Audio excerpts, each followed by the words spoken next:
Hello, welcome to the Learn English Lab. Hi there. Today, we're taking a real deep dive into something absolutely fundamental if you want to truly master English. And that's your listening skills. Absolutely. I mean, whether your goals are about passing exams, like IELTS, Right. or maybe succeeding professionally in an English-speaking place. Or even just watching movies without subtitles. Exactly. That joy of understanding. Strong listening comprehension is just, well, it's paramount. It really is, but it often feels like such a hurdle, doesn't it? Oh, definitely. Like you're trying to keep up with people speaking really fast, or you run into accents you've never heard before, and there's this flood of new words. Yeah, it can feel overwhelming. But the good news, the really encouraging part, is that with the right methods, anyone can make progress. You can actually go from struggling to becoming genuinely fluent in understanding spoken English. That's the goal. And in this deep dive, we're going to lay out a 5-step process. It's designed, really, for learners at all levels. So whether you're just catching bits and pieces of conversations now, Right, or maybe you're already quite advanced, but you're aiming for that near-native level of understanding. this process is for you. Exactly. By the end, you should find it much easier to understand English audio, and also, importantly, feel more confident when you're actually talking with native speakers. Okay, so let's get into it. We'll explore why listening is just so vital, look at the typical problems learners face, and of course, how this 5-step approach can genuinely transform your skills. Sounds good. So, step 1. Think of listening like a muscle. Okay. Just get stronger with training, right? So the very first step is what we call active listening. Active listening. Yeah, it's a really focused way to absorb audio content. It's quite different from, just having the radio on in the background while you're doing chores. Right, that passive hearing. Precisely. Active listening needs your full attention. The aim is to truly understand and, crucially, remember the information. So active listening means like really concentrating on the audio to get the meaning. It involves mentally kind of analyzing the message, Okay. noting the important details, Yeah. and actually thinking about the content itself. For English learners, this means tuning into the sounds, the specific words, the structure of English speech. Even if it seems tough at first. Especially if it seems tough. It's almost like you're having a conversation with the audio. A conversation with the audio. I like that. Yeah. You're not just passively receiving sounds. You're asking yourself questions like, What's the main point here? exactly, or what do they use that specific word? What's the connection to what they said earlier? Right. This kind of mental engagement, it helps your brain process English in real time. And that improves both your understanding and your memory. So active listening is really the foundation then. It absolutely is. It trains your brain to handle English naturally. This leads to some key benefits. Well, improved comprehension, obviously. Better pronunciation, too, because you're listening closely to how native speakers talk. Hearing the rhythm and sounds. Exactly. You also get enhanced memory for new words and phrases, and a big boost in confidence to actually join in conversations. Without active listening, you might just hear the sounds, but not really get the meaning. That's it. Passive listening, it has its place for building familiarity, getting used to the sounds. Sure. But active listening is what really sharpens your skills. It deepens your understanding. Okay, let's make this concrete. You mentioned Maria from Brazil earlier. Right. Maria, she found listening to native speakers totally overwhelming initially. Yeah. So she started practicing active listening, specifically with the BBC Learning English podcast, The English We Speak. Good resource. Very. She made sure to eliminate distractions, took notes on main ideas, new words. Spilled beans. Like spill the beans, yeah. She noted that down. She summarized each episode afterwards, asked herself questions about it. And the result. Well, she started at maybe 40% comprehension, but within about 6 months, she was understanding 80–90% of it. Wow, that's huge progress. It is. And eventually, she felt confident enough to join online English discussions. It really shows how practical these techniques are. So what are some of these key techniques for active listening? Okay, well, one big one is note-taking. Right. While you're listening, maybe use columns. Yeah. Like main ideas, new words, questions. Okay. So if you're listening to something about health. Yeah, you might note down eating breakfast boosts energy under main ideas. Okay. That may be nutritious at providing health benefits under new words, and under questions, perhaps, what does balanced diet actually mean? That makes sense. It forces you to process it. What else? Summarizing is another powerful one. Okay. After a short audio clip, try to write or even just say out loud a concise, accurate one-sentence summary. Just one sentence. Just one sentence to capture the core idea. For example, after an idiom podcast, you might say, "The episode explained kick the bucket is a funny way to say someone died." Keeps it focused. Exactly. Then there's questioning. While you listen, ask yourself things. Like, what's the speaker trying to achieve here? Yeah, or why did they choose that tone of voice?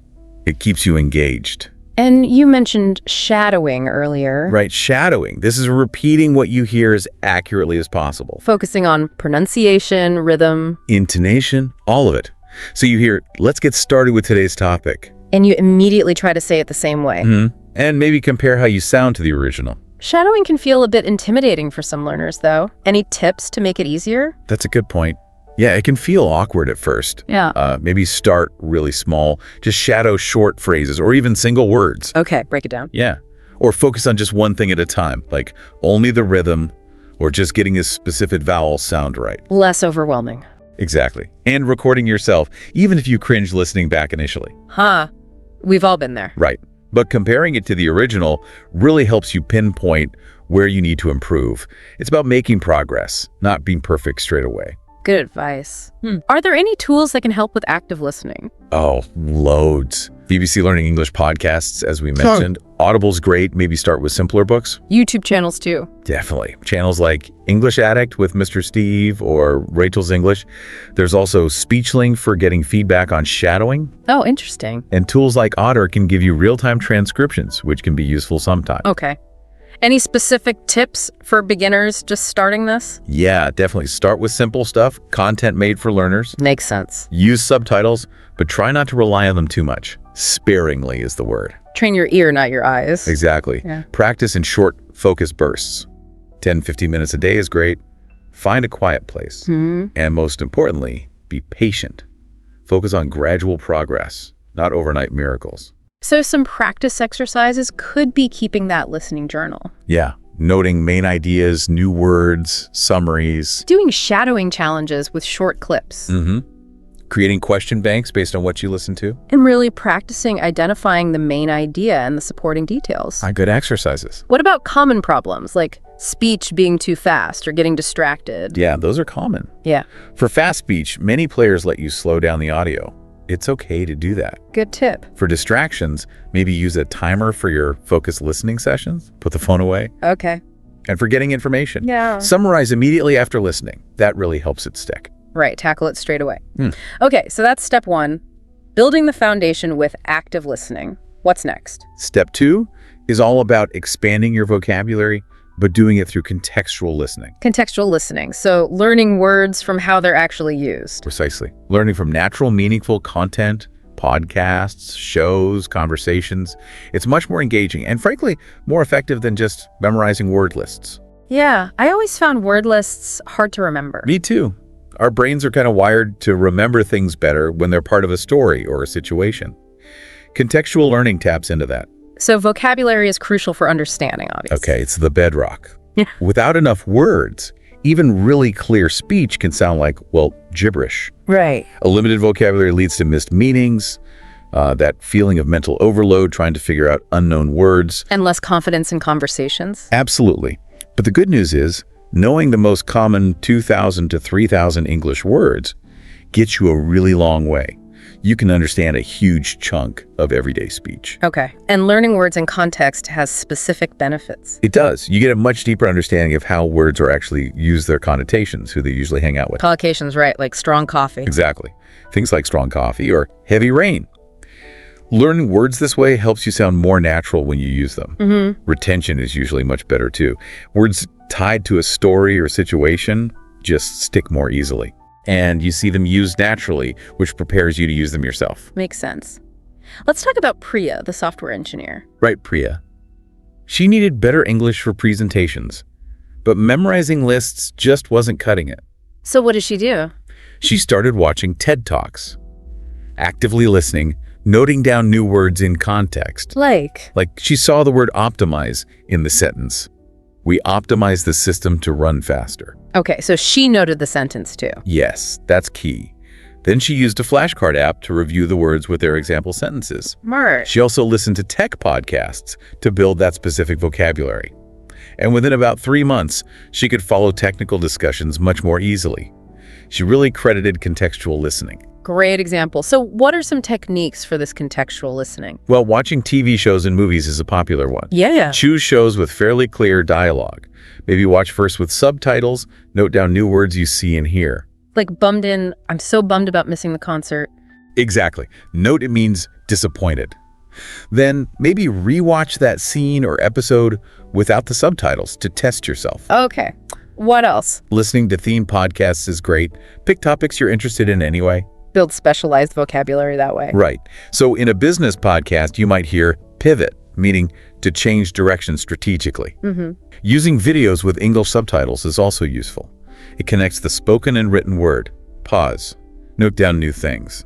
Like seeing and hearing whisk in a cooking show. Perfect example.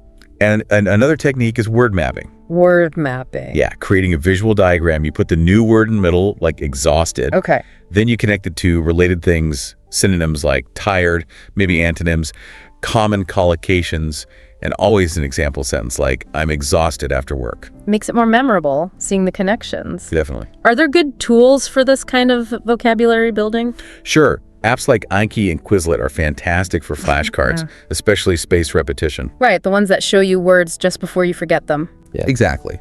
YouTube channels like English with Lucy often focus on vocabulary in context. LingQ is a platform with interactive transcripts for listening. Oh yeah, you can click on words. Yeah, and save them easily. And for Netflix users, there's a useful browser extension that shows dual subtitles. Lots of options. Any tips for learners focusing on vocabulary? Yeah, focus on high-frequency words first, the most common ones. Get the biggest bang for your buck. Right.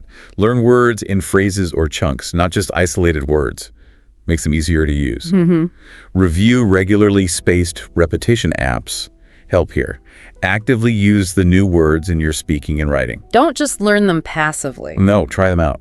And choose content you actually find interesting. Learning should be enjoyable, right? Absolutely. What about practice exercises? Keep that vocabulary journal we mentioned. New word, meaning example sentence from where you heard it. Okay. Practice identifying synonyms in audio. Hear a word, think of another way to say it. Try using both in sentences. And try guessing the meaning of unknown words from the context before you look them up. It's a great skill to build. Test your inference skills. Exactly. Common challenges here might be feeling overwhelmed by too many new words. Yeah, or forgetting them quickly. The key is to be realistic. Focus on a manageable number of words per session, maybe 5-10. Quality over quantity. Definitely.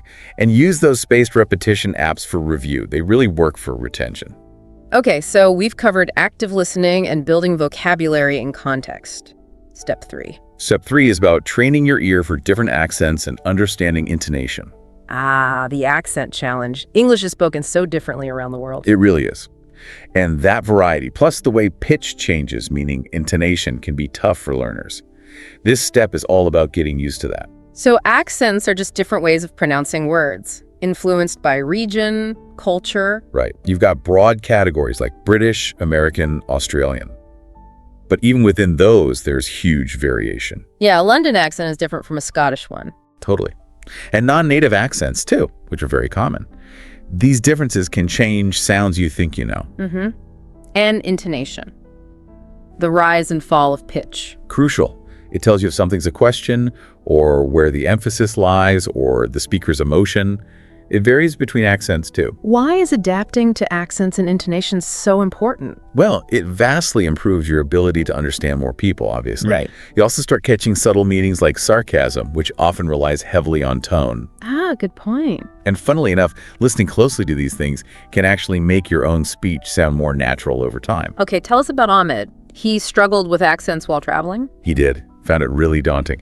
So he deliberately started seeking out variety. How? Watching YouTube channels from different regions, British vloggers, Australian ones, listening to different news sources like BBC Radio 4 for British English, NPR for American. Good mix. And he did shadowing, specifically picking short clips with different accents. Plus, he tried to talk to people with various accents whenever he could. And it helped. Significantly. Yeah. Over about 3 months, he found conversations much easier to follow and even started picking up regional slang. Nice. So what are the techniques for training your ear like this? Diverse media exposure is key.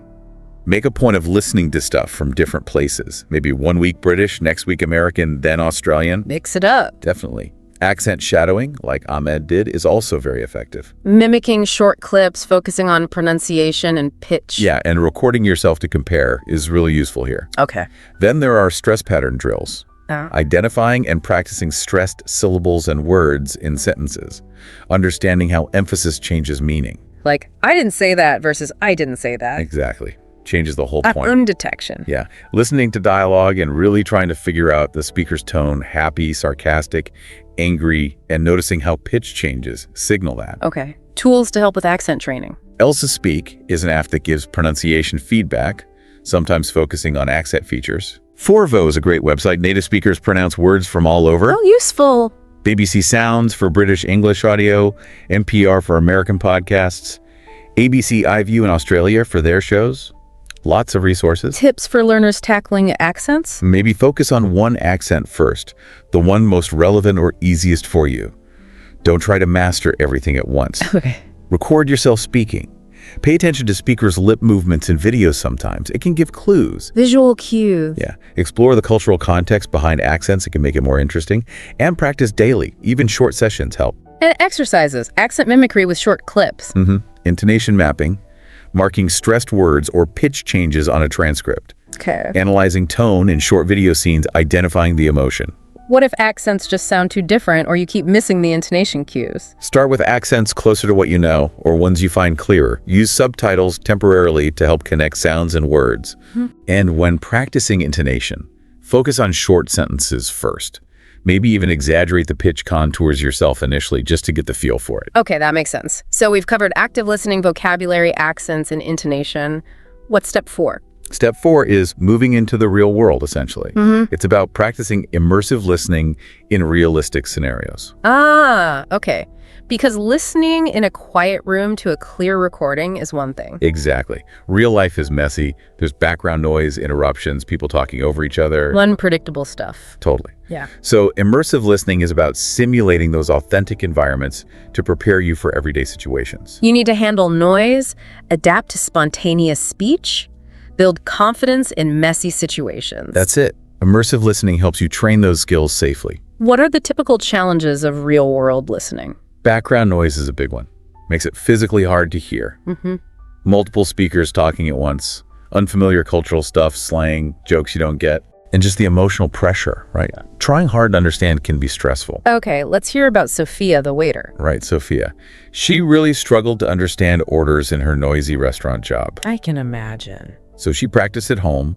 She played restaurant-themed audio, but added background noise deliberately. Simulating the environment. Exactly.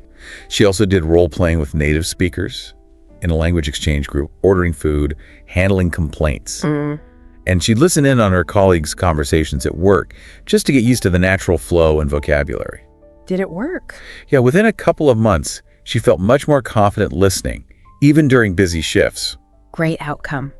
So techniques for immersive listening. Role-playing seems key. Definitely. Act out real-life situations, ordering food, a job interview, asking for directions. Use a study partner or an app. Maybe add props or background noise. Yeah, make it realistic. Yeah. And afterwards, talk about what was challenging, what new phrases came up. What about group situations? Join group discussions, language clubs, online groups. Practice following conversations with multiple speakers. Try to summarize the main points afterwards. And eavesdropping. Sounds a bit sneaky. Well, done respectfully, of course. In a cafe or public space, just tune into nearby conversations passively. Note key phrases, topics, or use recordings of natural dialogues like from the Moth podcast. Okay. And noise-infused listening. Yeah, play audio. You want to understand a podcast maybe, but add some background noise. A fan, music, TV. Train your brain to focus through distractions. Tools for this. Tandem is good for language exchange role-playing. Meetup helps find conversation groups, online or local. Okay. Pimsleur audio courses often use real-life dialogue simulations. The Moth podcast, as mentioned, has great natural storytelling. And background noise apps like Noisely let you create custom sound environments. Tips for learners trying immersive listening. Start simple, maybe one-on-one role plays before tackling big groups. Embrace mistakes. it's fine to ask for clarification. Sorry, could you repeat that? Yeah, crucial skill. Practice in actual real-world settings when you can. It really builds confidence. Record role plays to review later, and try to relax, even if it feels a bit chaotic. Practical exercises. Role play different scenarios. Summarize group discussions. Practice listening with increasing levels of background noise. What if the noise is just too much or groups are too fast? Start with lower noise levels and gradually increase. For groups, look for beginner-friendly or slower-paced ones initially. Build up gradually. Okay, step 4, immersive listening. That leads us to the final step, step 5. Step 5 is about achieving actual fluency through consistent reflective practice. Fluency, the ultimate goal. So this is about putting it all together. Exactly. Listening fluency means understanding English pretty effortlessly in lots of different situations. This step is about reaching that point through regular listening, combined with self-assessment and feedback. So fluency means understanding naturally without constant mental translation. Yeah. Handling different accents and speeds easily, engaging confidently in conversations, getting the nuances, basically just feeling comfortable with English audio. And reflection is key here. Looking back at your practice. Absolutely vital. Analyzing your performance, figuring out what you're doing well, where the weaknesses are, that guides your future practice. It helps you track progress. Tell us about Lai and the IELTS test. Right. Lai needed a high listening score, so she practiced with tests daily. Okay. She recorded her answers, reviewed every mistake, kept a journal analyzing why she missed things. Very methodical. Yeah. She also shared summaries or recordings online for peer feedback. He even practiced with background noise sometimes to simulate test conditions. And this reflective approach worked. It did. It helped her pinpoint exactly where to focus her efforts, and she hit her target score. So techniques for reflective practice. Journaling seems important. Reflective journaling. After listening, write down, what did I understand? What did I miss? Why did I miss it? And then set a small goal for next time. Like next time, I'll focus on understanding numbers better. Exactly. Peer feedback is another one. Share summaries or recordings with other learners or native speakers. Ask for specific feedback. Using apps like HelloTalk. Yeah, or language groups. And taking mock tests regularly. Simulating the real thing. Right. Use practice tests, or just listen to a longer clip and quiz yourself. Then analyze your errors. See if there are patterns. Useful tools for this. IELTS practice tests, obviously. Yep. HelloTalk for connecting with speakers. Audacity is free software for recording and analyzing your own voice. Good for shadowing comparison. Yeah, and online communities like Reddit's English Learning can be good for sharing progress and getting advice. Tips for making reflective practice work. Set achievable milestones. Celebrate your progress, however small. Be honest about weaknesses, but don't beat yourself up. Focus on improvement. Keep using varied audio content. And consistency is king. Try to do some reflective listening daily. Exercises would be keep that journal, get peer reviews, take mock tests. Those are the core ones, yeah. What if you feel stuck, like you're not making progress, or reflection feels repetitive? Look back at your older journal entries sometimes. It's often surprising how far you've actually come. Good idea. And vary the audio content you use for practice. Listen to different topics, different formats. Keep it fresh. Remember, consistent effort adds up, even when it feels slow. Excellent. Well, that's a comprehensive look at the 5 steps. It is, from Active Listening Foundation. Through vocabulary and context, training for accents and intonation. Practicing in immersive scenarios. And finally, achieving fluency with consistent, reflective practice. That's the roadmap. Congratulations, everyone, for joining us on this deep dive. We hope those 5 steps feel clearer now. And remember those stories, Maria, Priya, Ahmed, Sophia, Lirea, and Aisha, who went from struggling to confidently teaching English abroad using these kinds of steps. They show it's possible. Absolutely. Your journey to fluent listening really starts now. Maybe pick just one technique from step 1, active listening. Just one to start. Commit to trying it for just a few minutes each day. Track how it goes, and definitely celebrate those small wins along the way. Every little bit helps. It really does. And if you found this deep dive helpful, which we hope you did, please do like this video, share it with others who might benefit, and subscribe to the Learn English Lab YouTube channel. We'll have more valuable insights and resources coming your way to help you on your English learning adventure. Thanks for listening. Thanks, everyone. Keep practicing.